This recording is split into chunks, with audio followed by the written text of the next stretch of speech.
నిర్మల్ జిల్లా హిందూ వాహిని ఆధ్వర్యంలో స్వామి వివేకానంద జయంతి వేడుకలు ఘనంగా నిర్వహించారు. విగ్రహానికి పూలమాల వేసి ఘన నివాళులర్పించారు. భారతదేశ భవిష్యత్తు ప్రస్తుతం యువతపైనే ఆధారపడి ఉందని హిందూ వాహిని నాయకులు కంది హరీష్ రావు అన్నారు.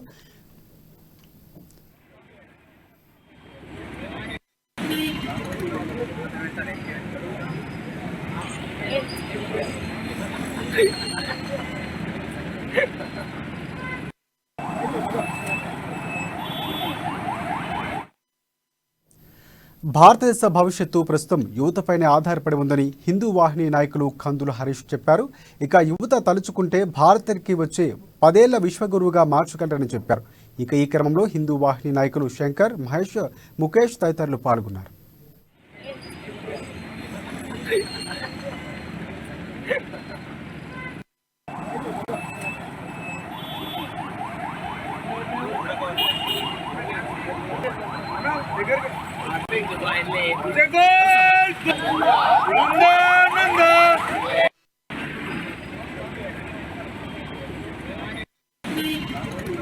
జై శ్రీరామ్. ఈ రోజు 160వ వివేకానంద జయంతి సందర్భంగా ముందుగా సమాజానికి, హిందూ వాహిని కార్యకర్తలకి, మీడియా మిత్రులకి వివేకానంద జయంతి శుభాకాంక్షలు తెలుపుతూ ఈ రోజు మనం వివేకానంద జయంతి చేసుకుంటున్నామంటే 160 సంవత్సరాల నుంచి మనం చేసుకుంటున్నామంటే ఈ వివేకానందుడు ఈ దేశానికి ఏమిచ్చాడో ప్రతి ఒక్కరు తెలుసుకోవాల్సిన అవసరం ఉంది. మనం ఈ వివేకానంద జయంతిని జరుపుకోవాలని యువకులలో ఆ రోజు మన వివేకానందుడు కోరుకున్న లక్ష్యం ఏంది, ఇవన్నీ మన వివేకానంద అందరూ తెలుసుకోవాల్సిన అవసరం ఉంది. కండరాలు, ఉప్పు నరాలతో కలిగిన యువకులు 100 మందిని ఇస్తే ఈ దేశాన్ని మీకు అప్పగిస్తారని వివేకానందుడు ఎప్పుడు అన్నాడో అదే రోజు హిందూ వాహిని లక్ష్యంగా ఆవిర్భావ దినోత్సవంగా మనం హిందూ వాహిని స్థాపించడం జరిగింది. జై శ్రీరామ్. ఈ రోజు 160వ వివేకానంద జయంతి సందర్భంగా